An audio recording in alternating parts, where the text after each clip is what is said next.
Before Arkansas was a state, before it was known for rivers, mountains, or quiet backroads, this land already carried stories older than the United States itself.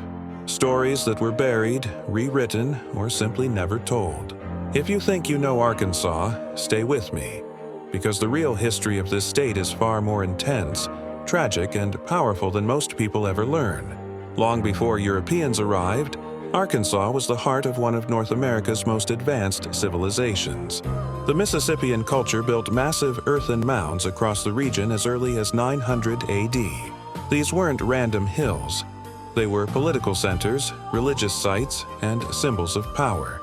The people who built them had complex trade networks reaching as far as the Great Lakes and the Gulf of Mexico. Yet, when European explorers arrived centuries later, these civilizations had already collapsed, likely due to disease, climate change, and internal conflict.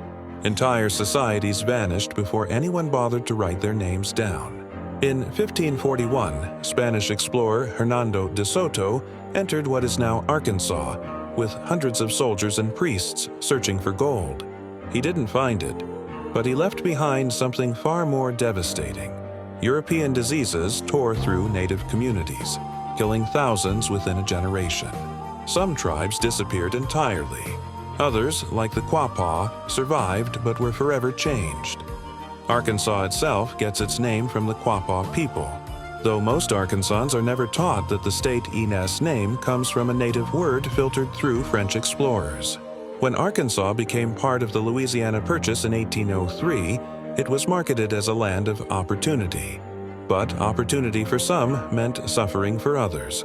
Enslaved Africans were forced into the region to clear land and work cotton plantations, especially along the Arkansas and Mississippi rivers.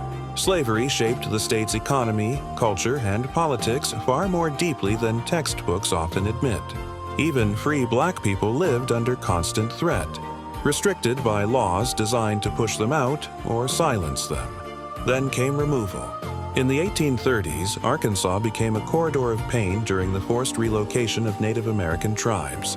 Thousands of Cherokee, Choctaw, Chickasaw, Creek, and Seminole people were marched across Arkansas on what would later be called the Trail of Tears.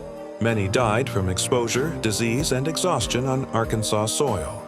The land that settlers praised as empty was only empty because its people had been driven away. During the Civil War, Arkansas wasn't just divided, it was fractured.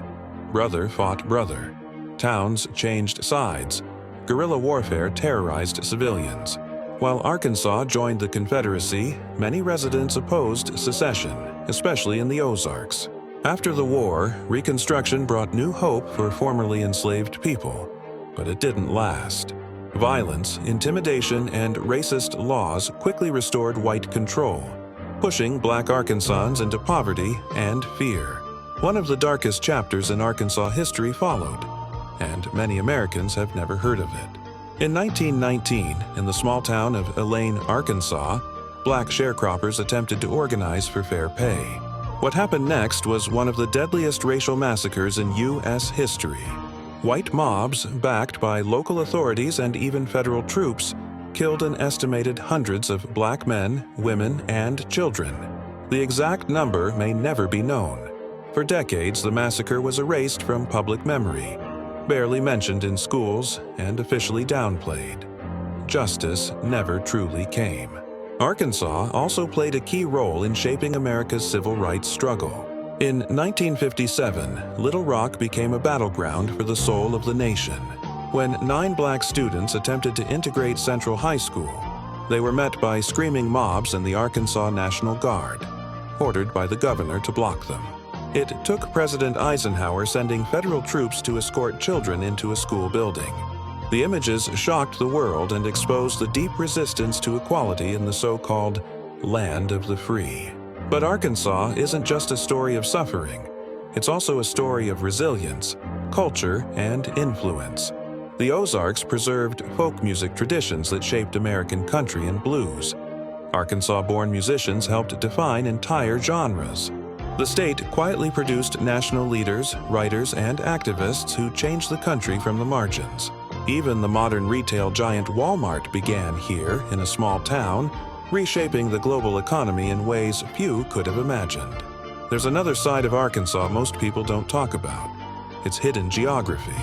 Beneath its forests and fields lie vast cave systems, mineral wealth, and even the only public diamond mine in the United States. People still pull real diamonds from Arkansas soil, a reminder that this land has always held unexpected power beneath the surface. Arkansas is often dismissed, stereotyped, or misunderstood.